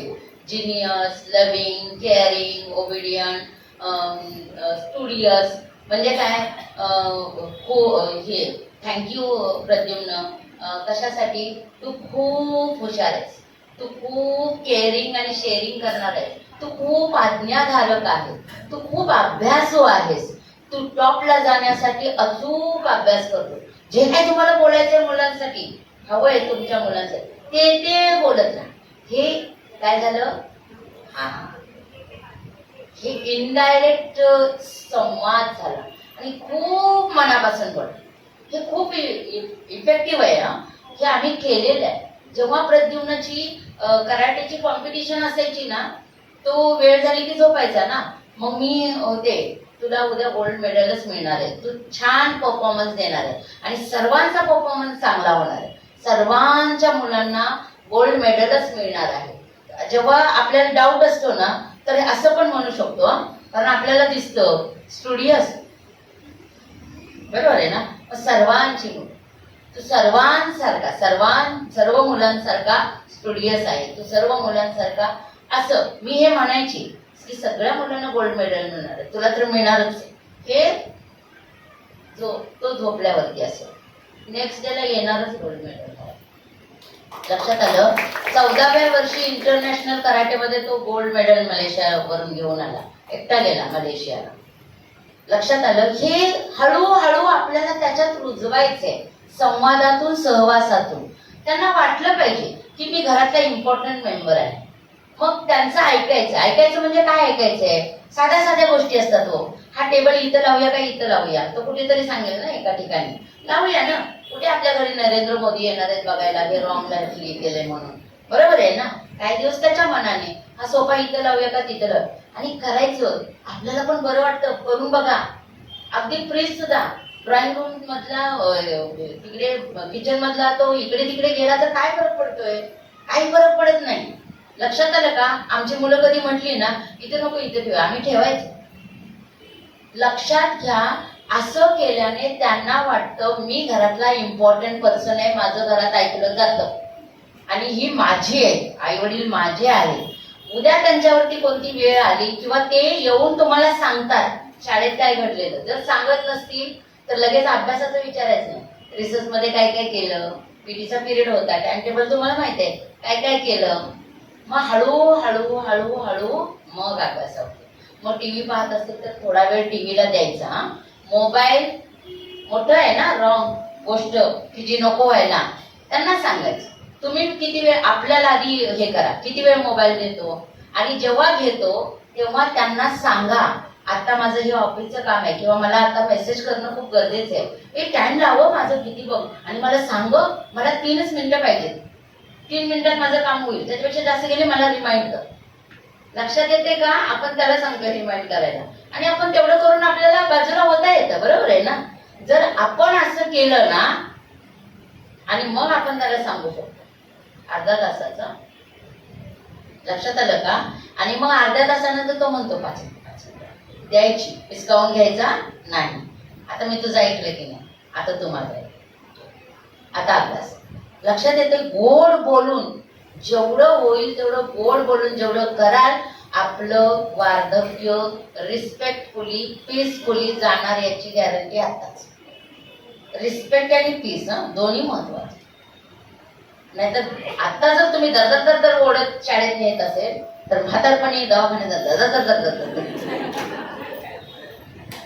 ऍक्शन अँड रिएक्शन, बरोबर आहे, निसर्गाचा नियम. म्हणून आत्ताच आपल्याला जसं पाहिजे तसं आपण त्याला द्यायचं. ओके, पटलं तुम्हाला? हे झालं डायरेक्ट इनडायरेक्ट संवाद. भलं करची साधना सगळ्यांना माहिती आहे, बालसंस्कार केंद्राचे पॅरेंट आहात तुम्ही, ते सगळं करायचंय. प्रार्थना म्हणायची, अगदीच खूप चॅलेंजिंग सिच्युएशन आली त्याच्याकडे पाहून, कासवीन माहितीये ना, म्हणे प्रेमळ नजरेनं ती मुलांना मारत, ती नजर खूप आतून, भाई खूप नाळेचं नातं आहे, ती जेवढ्या येणं आतून म्हणेल ना कोणीच नाही. म्हणून तेवढ्या पोट तिरकीने प्रार्थना म्हणायची त्याच्याकडे बघून. प्रार्थना, मिनिट टू मिनिट प्रार्थना म्हणायची. बघा ते मूल, ती मुलगी, तो मुलगा, काहीही असू दे आता या क्षणाला इम्प्रूव्हमेंट होणारच. Have patience. आज तूप खाल्लं की रूप लगेच येणार नाही, पण होणार हे निश्चित. आता हे सगळं बघा, आपला संवाद आणि सहवाद. पुढचं आहे स्वातंत्र्य. त्यांना स्वातंत्र्य पण दिलं पाहिजे. कधीतरी तो म्हणतो ना की मला असं पाहिजे. खाण्याच्या बाबतीत कोण कोण 10 रुपयेवाली पॅकेट देतात? हात वर करा. खरं खरं सांगायचं. कुरकुरे वेफर देते का आई? ए बाळा बघा, थोडं जरी मीठ, म्हणजे 50, 60, 70 वर्षाला बीपी आणि शुगरची लेवल कोणाकोणाची होत असते का? मिठाचं प्रमाण जास्त झालं, शुगरचं. तुम्ही ते एक कधीतरी खाऊन बघा, खात असालच. किती मीठ असतं? कचकभर मीठ जास्त असतं त्याच्यामध्ये. म्हणजे आपण आपल्या हाताने आपल्या मुलाची हेल्थ रॉंग करतोय. ते 10वीला जाईपर्यंतच ते इश्यू आम्ही बघतो. मी 3rd क्लास टीचर होती, त्याला ते मूल रिसर्च झाली ना की ते पहिले इंजेक्शन घ्यायचं. हा, मला म्हणजे इंजेक्शन म्हणजे माझ्या अंगावर काटा यायचं. मी डोळे बंद करते. डायबिटीजचं इंजेक्शन म्हणजे ते कोणता लेवल वगैरे ते तुम्ही बघा, की आता नको बघूया. हे असं नकोय आपल्याला. आपल्याला आपलं मूल कसं पाहिजे? Healthy, wealthy, happy. द्यायची सूचना, त्याला आचरण आपलं पाहिजे. जेवणाचं मी काय करायची, त्यांनाच टाइम टेबल बनवायला सांगितलंय. मंडेला कोणती भाजी पाहिजे, ट्युसडेला आम्ही आठवड्यातून 1-2 त्या सगळ्या भाज्या घेऊन यायचो, निवडून ठेवायचो आणि अकॉर्डिंग टू करायचं. डोक्याचा ताप कमी झाला ना, उद्या काय करू, आवडेल की नाही. सोपं होतं. जीवन खूप आनंदी जगण्यासाठी आहे, सोपं आहे, सहज जगण्यासाठी आहे. आपण डिफिकल्ट करतो. त्यांच्या आवडीचं केलं तर आपण ते करू शकतो ना. आणि त्यांनी दिलंय मग काय प्रश्नच नाही त्यांचा. पण पदार्थ घरीच बनवा. वेळ नाही म्हणूच नका. मला सांगा, एवढं जे आपण 8-10 तासाची ड्युटी, प्रवास, अमुक तमुक, शिक्षण, हे ते करतो कशासाठी? सद्गुरू सांगतात ना, ते मित्र भेटला, कुठे चाललाय, हे आहे म्हणून हे. म्हणजे तो काय म्हणतो, पोटासाठी ही धावपळ. पण सद्गुरूंनी काय सांगितलं, काम करावं म्हणून निसर्गाने आपल्याला पोट दिलेलं आहे. आणि बरोबर आहे, आपण काम करतोय कशासाठी? पोट भरण्यासाठी. म्हणजे मुख्य मूळ कारण काय आहे? अन्न सेवन. मग ते अन्न जर चांगलं जात नसेल तर काय उपयोग आहे? म्हणजे सगळं पुढची डोलारा संपला ना. म्हणून जेवण तुम्ही झोमॅटो वगैरे आहे, बरोबर आहे, पण ते दररोजसाठी नाही, वन्स इन अ व्हाईल. मी तर म्हणते वन्स इन अ व्हाईल पण डिलीट करा. काय पाहिजे ते गुगल बाबा आहे, सगळ्या रेसिपी आहेत. आपण त्यातलं सोपं करून किती छान आहे. पण टेस्ट बर्ड त्यांचे डेव्हलप करा. टेस्ट बर्ड. माझा मुलगा 25 वर्षाचा आहे, त्याचं स्वतःचं स्टार्टअप वगैरे आहे. पण कुठं बाहेर गेला ना, असं त्याला कधी येऊन आईच्या हातचं खातो असं होत, असं झालं. आणि अजून एक घरातलं, म्हणजे आता तो त्याचे 3 रिसर्च पेपर झालेले आहेत 20व्या वर्षापर्यंत. ते करण्यासाठी युकेला गेला, तिथलं खाल्लं काय ओके. आणि पण त्याने तिथं फीडबॅक दिला, नॉट गुड वगैरे. लक्षात आला का? कारण टेस्ट बर्ड खवय्या म्हणतो ना, तसंच येतो. ते कोणी डेव्हलप केलं? मी. थोडासा होतो, त्रास नाही म्हणायचं. हे बॉन्डिंग स्ट्रॉंग करण्याचं बघा, म्हणतात ना पोटातून जातो, हृदयाकडे जाण्याचा मार्ग पोटातून जातो म्हणतात ना. ते मुलांसाठी अगोदर. आणि हे जेव्हा करतो, ते करत असताना मूल आजूबाजूला, हे मूल आजूबाजूला असतं, त्याला पाहते. आपण बोलायचं, हा आता 2 माणसं आहे, म्हणजे 5 पोळ्या बस होतील. 3 माणसं आहे, 10 पोळ्या. आपलं तोंड चालू पाहिजे, ते ऐकते. तो हिशोब त्याच्या डोक्यात घालायचा, तिच्या डोक्यात घालायचा. एवढे असल्यावरती 1 वाटी डाळ पुरेशी, छोटी वाटी. हे बोलत जा. आपण करतच असतो ना. फक्त बोलणं, संवाद हा इनडायरेक्ट संवाद आहे, तो जातोय त्यांच्या अंतर्मनात. आणि मग ही मुलं पुढे जाऊन तुम्हाला सांगावं लागत नाही, अरे करून खा हॉटेलमध्ये नका जाऊ. सांगावं लागत नाही. त्यांनी पाहिले, टेस्ट बर्ड डेव्हलप झालेत, त्यांनी ऐकलंय कशात काय घालायचं, किती घालायचं. छोटी मुलं आहेत, जरा मोठी झाली की कुकर लावता आला पाहिजे. 8वी 9वी 10वीच्या पुढे जाऊन जेव्हा ते बाहेरच्या देशात जातील, तिथं सगळं काम करावं लागतं, त्यांना सोपं जाईल. म्हणून हे सगळे भाजी आणायला सांगा कधीतरी. मोठी मुलं जास्त मोठी आहेत त्यांना सांगाच, रॉंग भाजी आणली, मेथीच्या ऐवजी शेपू आणली, रागवू नका, निवडा, करून घाला, टेस्ट कळल्यावरती आयुष्यात तो कधी ती भाजी परत आणणार नाही. आरडाओरडा करायचं नाही. घोडा झालास तुला एवढी मेथी कळत नाही, दररोज खातोस, अजिबात नाही. एनर्जी वाया घालवायची नाही. घरातलं मंगल आणि पवित्र वातावरण म्हणजे मुलाला दिलेली कवच कुंडल आहे, हे लक्षात ठेवायचं. मंगल आणि पवित्र आपल्या वाचेतून होतं, बरोबर आहे ना. गुड बोलायचंच नाही. Good, thank you so much. किती दिवस झाला मला हीच भाजी खावीशी वाटत होती रे. करायची, आपण दाबून खायची, काय फरक पडत नाही. चांगली असते डायजेशनसाठी आणि त्याला पण वाढेल. लक्षात आलं. तो आयुष्यभर तुम्ही न सांगता परत ती भाजी कधीच खाणार नाही. हा, हे मी करून बघितलेलं आहे. हा, दळण देणं वगैरे. आता तुम्ही म्हणाल आटा मिळतो, हो नाही, हे काही गुण आहेत ना ते आपण त्यांच्यात पेरून ठेवायचे. कारण आता मुलगी आणि मुलगा दोन्ही हायर एज्युकेशन घेतात, सगळ्यांचं पॅकेज चांगलं मोठं मोठं असतं. म्हणून हे पेरते व्हा, पेरणी करत राहा. मग तुम्हाला सांगायची गरज येणार नाही सुनबाईला सुद्धा. नाहीतर ते अमेझॉनचं बिल बघून माझं डोकं फिरतं ग बाई, अशी एक सासू म्हणत होती. आमच्या गार्डनच्या बाजूलाच माझी रूम आहे, ती कंपाऊंड वॉल आहे, तिथं पलीकडे पडलेलं सगळं ऐकू येतं. लक्षात येते का. संसार दोघांचा आहे, दोघांनी केलं पाहिजे. माझी मुलगी मोठ्या पोस्टला आहे, तिचं पॅकेज 20 लाखाचं आहे, 25 लाखाचं आहे, ती कशाला किचन मध्ये जाईल. अजिबात नाही. मूळ कारण काय आहे जगण्याचं, पोट भरणं. आणि ते सकस गेलं तरच हेल्दी वेल्दी हॅपी होईल ना. ज्या शरीराच्या जीवावर आपण हे सगळं करणार आहोत ते शरीर कधी राहील सुदृढ, बरोबर आहे. सकस अन्न, ते पण घरचं. कोणी कोणी म्हणतं पोळी भाजी केंद्र घरातलंच आहे, काय ते घरगुती. सोज्वळ शब्द लक्षात घ्या.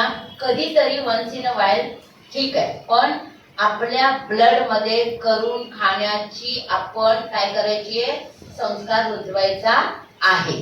स्वातंत्र्य द्या मग त्यामध्ये, कोणती भाजी हे ते स्वातंत्र्य. मग सांगितलं ना टेबल कुठे ठेवायचं वगैरे. स्वातंत्र्य.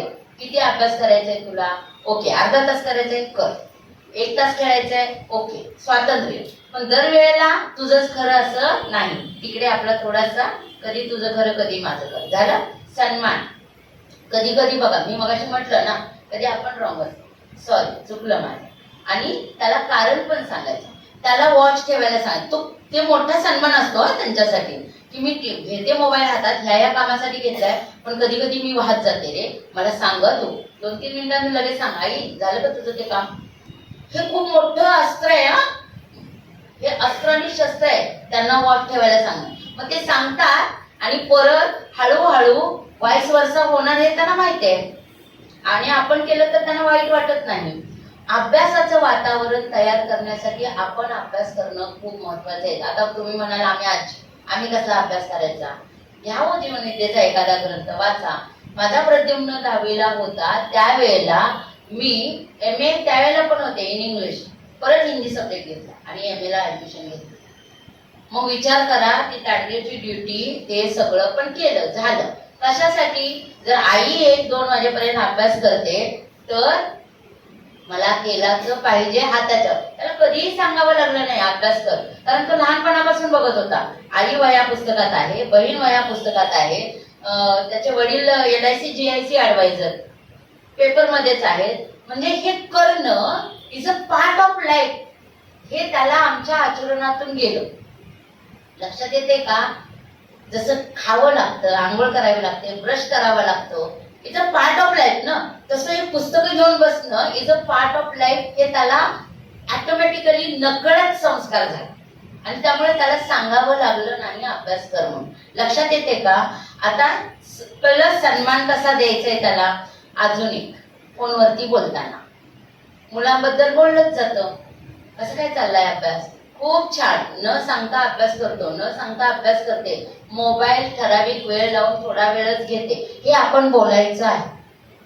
मोठी मुलं असतील मदत करते स्वयंपाकात, मोठा मुलगा असेल जॉब करणारा येताना भाजी तोच घेऊन येतो, मला जावं लागत नाही, हे बोलायचं. बघा ते ऐकत असतात किंवा व्हायब्रेशन त्यांच्यापर्यंत पोहोचतात. हळूहळू हळूहळू अशी वेळ येईल कारण आपण इंटरनली जास्त कनेक्टेड असतो. ते घेऊन येतील, ते काम करतील, ते अभ्यास करतील. पण आपलं कसं असतं, सहज करतच नाही ग, मग भीती वाटते ग, मग घे भीतीच. लक्षात आलं का? कारण मूल त्याच्या परीने अभ्यास करत असतं. ते काय म्हणतं, मी एवढा करतो तरी ही मावशीला असं सांगतो, मग चल नाही करत. लक्षात येते का? अजून एक, रात्री झोपताना झोपायच्या आधी मुलाचं कॅलेंडर आणि व्हॉट्सअपच्या क्लासचा मेसेज, ग्रुप मेसेज चेक करा. आपल्या मुलासाठी तर काही नाही ना, रेड रिमार्क कुठे वहीमध्ये नाही ना, साधं सोपं आहे. असेल त्याला न सांगता टीचरला भेटा, साईन करा पहिले. काय काय ब्लॅकमेल करतात, तू वागलास ना, तुझी चूक आहे ना, मी साईनच नाही करत. ऍक्च्युली तुम्ही साईन करणं म्हणजे तुम्ही पाहिले हे टीचरला कळणं, म्हणून साईन करायची आणि मग टीचरला भेटायचं. मला खूप त्याला सुधारायची इच्छा आहे, तुम्ही मला मार्गदर्शन करा प्लीज, असं म्हटलं की टीचर सांगते हे कर ते कर ते कर, ते करायचं. मग एकटा तोच ठेवतो का, मग तो एकटाच शिव्या देतो का, असं म्हटलं की मार्ग खुंटला, कळलं, पिंप मोठा झाला. लक्षात आलं? सन्मान कळला, स्वातंत्र्य कळलं, सहवास द्यायचंय. मुलं आहे ना, हे एवढं येऊन बसतं जवळ, बरोबर आहे, टीव्ही पाहते, मांडीवरती ठेवतो. आमचं 25 वर्षाचं झालं तरी येतं. आता ह्या वेळेला पटकन त्याला म्हणायचं नाही, घोडा झाला चल बस बाजूला, माझी मांडी दुखते, नाही. तो स्पर्श, तुमचा स्पर्श आहे ना, स्पर्श आपला राहिला ना, तो हा स्पर्श आहे. तो मगाशी इनडायरेक्ट संवाद साधताना स्पर्श केलाय. आता हा जेव्हा जेव्हा मूल तुमच्या जवळ येऊन बसते ना, त्याला सवय लावा तुमचा स्पर्श. जेव्हा हा स्पर्श त्याला कळतो ना, रॉंग, बॅड टच आणि गुड टच, ह्याचं लेक्चर देण्याची त्याला गरज नाही, तिला पडणार. तिला हा स्पर्श कळाल्यामुळे हा गुड टच कळतो, बॅड टच लगेच कळतो. लक्षात येते का? लेक्चर आपल्याला कोणी लेक्चर दिलं का गुड टच बॅड टचचं? ADHDचं कुठं होता, डॉक्टर येत होता, सांगत होते, काउन्सिलिंग होतं. आता जरा काय झालं, काउन्सिलरकडे गिरट्या घालाव्या लागतात. मग त्या डॉक्टरचं सर्टिफिकेट, मग म्हणे मराठी येत नाही का, मग मराठीला रायटर द्या. कशाला पाहिजे? तुम्ही फर्स्ट, आपली लँग्वेज मदर टंग मराठी आहे. माझी मुलं कॉन्व्हेंटला शिकली, पण फर्स्ट स्टँडर्ड मध्ये असतानाच मी त्यांना सांगायची, मामाला पत्र लिही. पत्र म्हणजे आम्ही एन्व्हलप आणायचो आणि त्याच्यात त्यांनी लिहिलेलं ते पेपर टाकायचो आणि जायचं पत्र. आता त्यावेळेला ते काही बरोबर होतं का? नव्हतं. पण आम्ही दोन्ही लँग्वेज स्ट्रॉंग केली, मराठी पण आणि इंग्लिश पण. लक्षात आलं का? आम्ही बोलतानाच बोलायचो, लहान आहे ना ते, घरात हे बोलायचं, शाळेत हे बोलायचं. त्याला इंग्लिश आणि मराठी असं नाही शिकवलं. घरात हे बोलायचं, लेमन बोलायचं, घरात लिंबू बोलायचं, शाळेत लेमन बोलायचं. त्याला नेमकं तेच, म्हणजे बाजारात दाखवताना कुतूहल बघा, ते मुलं खूप निरीक्षण परीक्षेतून शिकत असतात. सांगायचं हे लिंबू, हे आंबा, हे मगाशी सांगितलं मी तुम्हाला. गावी गेला सगळं दाखवा, सूर्योदय सूर्यास्त, अशी पेरणी असते, हे सूर्यफूल आहे. कुठे जाल प्रवासाला, तिकडे बाहेर दाखवा. आपण काय करतो, माझ्या एक कानात तुझ्या एक कानात, रॉंग. दाखवा परिसर, ही ऊसाची शेती आहे, ही कापसाची शेती आहे. तुला माहिती आहे इथे कापूस का? पाऊस आहे चांगला. इथं ऊस का? पाऊस चांगला आहे, पाणी इरिगेशनचं असणार आहे म्हणून. ह्याला 18 महिने लागतात, 1 वर्ष लागतं. आता तर 9-10 महिन्यातच ऊस तयार होतो. बोला, गुगलवरती माहिती काढा. हा, त्याला काय व्हायचंय, ध्येय निश्चित. आता आपलं मुलं आहे तसं स्वीकारलं. आज म्हणेल ते मला IAS ऑफिसर व्हायचं, उद्या म्हणेल पोलीस व्हायचं, गुड, काही म्हणू द्या. IAS म्हटलं की IAS बद्दलची माहिती काढायची. तुला माहिती आहे IAS होण्यासाठी इतका, म्हणजे पहिलीपासून ते ग्रॅज्युएशनचा अभ्यास तर येतोच परीक्षेला, पण बाकीचं पण ऑलराऊंडर, म्हणजे दररोज न्यूज मध्ये येणारं, घटना घडणाऱ्या, हे सगळं लक्षात ठेवावं लागतं. लक्षात येते का? मार्क्स एवढे लागतात, जनरल नॉलेज एवढं लागतं. आणि हे त्यांना सांगायचं नाही. त्या कश्मीरा संख्या IAS झाल्या, त्यांनी हे केलं, त्याची मुलाखत लावायची, त्याला ऐक म्हणायचं नाही, आपण ऐकायची, ते ऐकते. ओके, उद्या जाऊन तो पोलीस म्हटला तर त्याच्यासाठी काय लागतं, IPS ऑफिसर, त्याच्यासाठी पण तीच एक्झाम आहे. मग त्याच्यात काय करावं लागतं, किती मार्क्स पाहिजेत, हेल्थ कशी पाहिजे, हाईट किती पाहिजे, बॉडी किती पाहिजे, त्याचं ज्यांनी केलेलं आहे, विश्वास नांगरे पाटलांचं लावायचं ते. लक्षात येते का? आपण हे करा, तुला माहितीये का की असं म्हणायचं नाही, त्याचं मार्गदर्शन द्यायचं. आणि आता सगळं सोपं आहे, कुठल्या घरातनं उठून कुठे बाहेर जायला नको. लक्षात येते हे 5 पॉइंट: संवाद, सहवास, स्पर्श, मोठं झालं तरी थोड्या वेळाने हळूच ते जातं उठून, त्याला वेळ नसतो एवढा, पण तो 1 सेकंद किंवा 1 मिनिट आहे ना द्यायचा त्याला आता सुद्धा. आणि मग बघा काय होतं, ते बॉन्डिंग खरंच स्ट्रॉंग होतं, खरंच स्ट्रॉंग होतं. मी आता जरा बाहेर गेलेले होते, बाहेर देशात, आणि नंतर तो पुण्याला गेला. म्हणजे टोटल 3 आठवडे झाले. काल तो परवा आला, परवा काय म्हटलं, तुला काय काळजी आहे तुझ्या मुलाची? 3 आठवडे झालं आपण पाहिलं. मला आता थँक्यू सद्गुरू म्हटलं. जेव्हा माझं मूल असं म्हणतं तेव्हा बॉन्डिंग स्ट्रॉंग असतं. लक्षात आलं का तुमच्या? जेव्हा आपला मुलगा असा 25 वर्षाचा म्हणतो की किती दिवस झाला आपण पाहिलंच नाही एकामेकाला, म्हणतो ना, त्यावेळेला आपलं बॉन्डिंग स्ट्रॉंग आहे. थँक्यू सद्गुरू, थँक्यू सद्गुरू म्हणतो.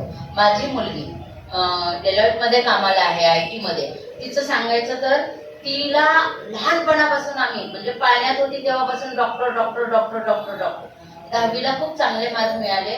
सद्गुरूंना पेढे देण्यासाठी गेलो, नमस्कार केला. सद्गुरूंनी त्याला किती पर्सेंटेज सांगितलं, वा वा वा वा, खूप छान. काय होणार आहेस? काय आलं असेल तोंडातून, आहे की नाही? सद्गुरू म्हणाले, अगं आजकाल त्या IT ला खूप महत्व आहे, तू IT मध्ये करिअर कर. डॉक्टरचं तू डॉक्टर होणार, MBBS, मग हॉस्पिटल, वय वाढतं, हे होतं, वेळेवर गोष्टी होत नाही. बघा त्या मुलीनं लगेच घरी आलो आणि आम्ही 12वीला जो फॉर्म भरलेला होता ना सायन्स साईडला, 11वी 12वीला, ती म्हटली जर मला जर IT करायचं आहे तर मी आधी डिप्लोमा करणार, 12वी नाही करणार, डिप्लोमा करणार मग डिग्री करणार. मला सांगा, ज्याला पाळण्यातून ते मिळाले डॉक्टर डॉक्टर सगळे, आजी म्हणणार तुझं इंजेक्शन गेल्याशिवाय मी जात नाही, म्हणजे इतकं सगळे, ते मूल एका सेकंदात तयार होईल का हो त्याचं करिअर बदलायला? आणि जेव्हा की मार्क्स आहेत तेवढे, हे कधी होतं? जेव्हा त्याच्या गाठीपाठी आपली पुण्याई असते. त्याची तर आहेच, पण आई वडिलांची गाठी असते ना, आणि पाठी आई वडिलांची, आणि त्याच्यासाठी आपल्याला खूप पुण्याई कलेक्ट करायची. जसं आपण त्याला वारसा हक्काने देण्यासाठी काहीतरी करून ठेवतो ना, बरोबर आहे, काहीतरी रूम पाहिजे, काय जमीन पाहिजे, किंवा काय हे पाहिजे ते पाहिजे, करतो की नाही? अगदी तसंच आपली पुण्याई सुद्धा वारसा हक्काने त्याला जाते, तिला जाते, आणि ती आधीपासून जात असते. कारण ते प्रॉपर्टी जंगम मालमत्ता नाव केल्यावर जाईल ना, पण हे लगेच ते खेचून घेत असतं. नाळेचं नातं ना, जसं नाळेत असताना ते आपलं विटॅमिन सगळं घेतं की नाही, मग आईला विटॅमिनची कमतरता पडते, मग डॉक्टर देतो शेलिकॅन वगैरे काय काय असेल ते, बरोबर आहे ना, ती खेचतं. आईला कमी पडलं तरी चालेल, त्याची हाडं मजबूत झाली पाहिजेत ना, तुमच्यातलं कॅल्शियम ते खेचून घेत असतं, त्याशिवाय त्याची हाडं कशी होणार? लक्षात येते? अगदी तसंच त्याला जेव्हा पुण्याई कमी पडते ते आपली घेत असत. म्हणून आपली पुण्याईची बॅग ओसंडून वाहील ही गॅरंटी आपण हे केलं पाहिजे, काळजी घेतली पाहिजे. कशी कशी? प्रार्थना, विश्व प्रार्थना मिनिट टू मिनिट म्हणायची.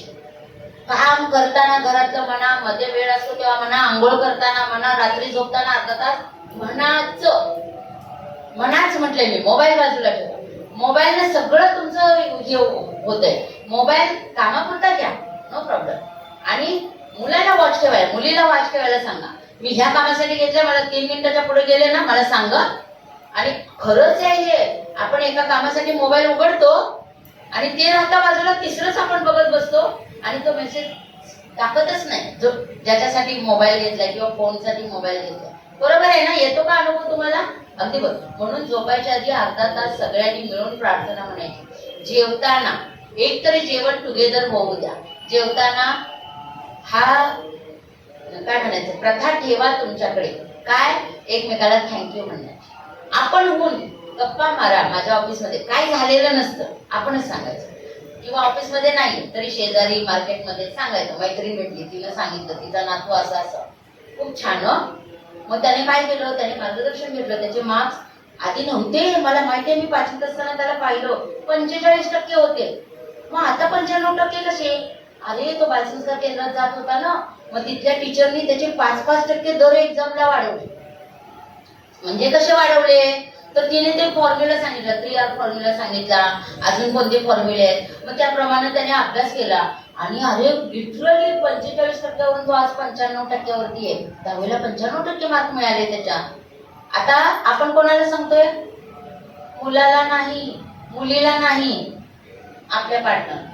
आपण गप्पा मारतोय ना, आपण कोणाला बंबार्डिंग करत नाही, आपण कोणाला काय म्हणायचं ऍडवाइस डोस देत नाही, आपण कोणाला प्रवचन लावलेलं नाही. आपण सांगतोय ते ऐकतोय, त्याला त्यातून अचूक मार्गदर्शन मिळते की 3R फॉर्म्युला वापरला की आपण पण आपले मार्क्स वाढवू शकतो. ते हुशार आहे, ते घेणार आणि ते करणार. हे असं वातावरण ठेवायचं. थँक्यू म्हणायचं. आपण आपल्या नवऱ्याला थँक्यू म्हणा की थँक्यू, तू आज जे काय असेल ते. तुमच्या डोळ्यासमोर काय येतं, सकाळी टॉवेल ओला टाकलेला वेडो, ते विसरून जा. थँक्यू एक गोष्ट काहीतरी काढा आणि थँक्यू. अगदीच काय नसेल, थँक्यू हो, तू किती मनापासून जेवतोस. हे तर आहे की नाही, बरोबर आहे. आणि मग असं त्याला पण सांगा, पार्टनरला आपल्या, की माझ्याबद्दल असं. आणि मग मुलाला सांगा थँक्यू, तू आज छान शाळेत व्यवस्थित गेलास, अभ्यास केला, जे काय आहे ते कितीतरी गोष्टी असतात, थँक्यू. आणि अशी सवय लावायची, एकमेकाला थँक्यू म्हणायची, कृतज्ञता साधणं. डायरी लिहिणं बालसंस्कार केंद्रात शिकवली जाते. ती डायरी तुम्ही लिहायला लागता. मी सांगू, प्रद्युम्नचं 18व्या वर्षी बुक पब्लिश झालं, फिजिक्स वरचं, journey through the dark monster. 18व्या वर्षी. 19व्या वर्षी द वर्ल्ड ऑफ पार्टिकल, दुसरं फिजिक्स मधलं बुक पब्लिश झालं. का माहितीये का, त्याला बालसंस्कार केंद्रात शिकवलं डायरी लिहायची. मग तो काय करायचा, दररोजचं काय काय झालं ते लिहायचं, लहानपणी एवढं असतं. ओके. आता नंतर मग त्याला बालसंस्कार केंद्रात कळलं की पॉझिटिव्ह गोष्टी लिहायच्या, निगेटिव्ह नाही लिहायच्या. जीवनात दररोज काय करतो, मग तो पॉझिटिव्ह लिहायला लागला. नंतर जरा 8वी 9वीला गेला, त्याला फिजिक्सची आवड निर्माण झाली. मग तो फिजिक्स मधलं जे काही त्याला कळलंय ते लिहायला लागला. मग त्याने 16व्या वर्षी त्याचा ब्लॉग ओपन केला. ब्लॉग, आणि त्याच्या ब्लॉग ओपन करणं म्हणजे त्याच्यामध्ये काहीतरी इन्फॉर्मेटिव्ह टाकायला लागतं, फिजिक्स बद्दल तो टाकायला लागला. आणि मग असं करता करता करता त्याच्या डायऱ्या तयार झाल्या. जेव्हा तो इंजिनिअरिंग इन फिजिक्स मध्ये गेला ग्रेटर नोएडाला, त्याने तो सगळ्यांना दाखवायची सवय आहे, त्याला सांगायची जे काय आहे ते. त्याच्या जे कोणी आहेत प्रोफेसर वगैरे, त्यांना ते दाखवलं. त्यांनी त्याला सांगितलं 1 सेकंदात त्याचं बुक तयार केलं. त्यांनी गाईड केलं आणि त्याचं पहिलं बुक आलं, the journey through the dark monster. तुम्ही गुगलवरती प्रद्युम्न माने टाका, तुम्हाला कळेल. त्याच्याबद्दल जास्त नको सांगा. का, डायरी लिहिणे. बालसंस्कार केंद्रात सांगितलेलं तंतोतंत करायचं आणि त्याच्यासाठी आपण करायचं. आपण केलं की आपलं बघून मूल करतं. चेकलिस्ट दिली ना सगळ्यांना, करायची, आपली पण करायची आणि आपल्या बरोबर त्यांच्याकडून करून घ्यायची. याने खूप चांगले संस्कार आपल्या मुलावरती होतात. लक्षात येते का? आता बघा, अजून बरेच पॉइंट आहेत, बरेच, पण मी थोडक्यात आणि परत एकदा सॉरी म्हणते की तुम्हाला वाट पाहावी लागली. कारण का माहितीये का, हे 5 स घेऊन आपल्या मुलाला, अजून काही डाऊट असतील तुम्ही विचारू शकता. जे नेगेटिव्ह आहे अजिबात डोक्यात घ्यायचं नाही. माझं मूल द बेस्ट घडणार आहे, मी त्याला हेल्प करणार आहे, मी वाटेल ते प्रयत्न कर. आणि आई करतेच ना, वडील करतातच ना. जे काय आहे ते आपलं सगळं त्यांच्या भोवतीच वर्ल्ड असतं ना. हे करूया. पण शिक्षकांनी नेगेटिव्ह रिमार्क मारला, आज जाऊ द्यायचा, त्याच्यावरती करायचं, प्रयत्न करायचे, काम करायचं. आज हातच्या आत जाऊ द्यायचा. रागवायचं. तुम्ही म्हणाल मग मुलं रॉंग करतात, रागवायचं नाही का? रागवायचं. आपलं रागवणं ओठातून पाहिजे. At the end of the day त्याला सॉरी म्हणायचं. सॉरी बाळा, मी तुझ्यावर आज रागवले, सॉरी. पण ना किती गरजेचं होतं तुला कळतंय ना? सॉरी म्हणायचं. रागवणं ही रॉंग गोष्ट आहे की नाही? आपण रॉंग गोष्ट केली की नाही, भले त्याची रॉंग झाली मग आपली झाली, पण आपली रॉंग झाली की नाही, आपण सॉरी म्हणायचं. पण कधी? At the end of the day. आणि मग ते सॉरी म्हणणं त्याचा काय होतं, सुखावतो, इगो सुखावतो. आणि त्याला कळतं की हा मी पण रॉंग केलेलं, तो ते करत नाही. हे करा, तुम्ही करत जा. हळूहळू हळूहळू बघा ट्रान्सफॉर्मेशन मुलाच्या व्यक्तिमत्वात, मुलीच्या व्यक्तिमत्वात होईल. दोघांनाही हिशोब करता आला पाहिजे, बॅलन्स शीट ठेवता आली पाहिजे, डे टू डे लाईफ मधलं सगळं करता आलं पाहिजे. लक्षात येते का? दोघांनी, मुलगा आणि मुलगी, लक्षात येते. आणि अजून एक, मूल बघून शिकतं ना. आपल्या घरात कोणी वडीलधारक असेल, आपण स्वतः नमस्कार करायचा. बालसंस्कार केंद्रात शिकवलेलं असतं ते करायला आलं, आपण भरभरून आशीर्वाद द्यायचे. खूप मोठा हो, go at the top, be healthy wealthy happy. काय तुम्हाला त्यावेळेला एक वाक्य ठरवूनच ठेवा. आपल्याला पण काहीतरी पाहिजे ना हो, मग ते बोलायचं. काय काय जण म्हणतात नको नको नको राहू दे, आता मी कामात आहे किंवा काय जे काय असेल ते. नाही, आपण गिफ्ट देतो, सगळे देतात, बरोबर आहे ना. हे 365 ते 366 दिवस दररोज जर आपण आशीर्वाद देत असो, ते वाया जाणार नाही. ते मूल तसंच होणार आहे. हे सगळ्यात मोठं गिफ्ट आहे आपण आपल्या मुलांना दिलेलं. लक्षात आलं का? ब्लेसिंगचं. म्हणून ब्लेसिंग देत राहायचं. अजून काय?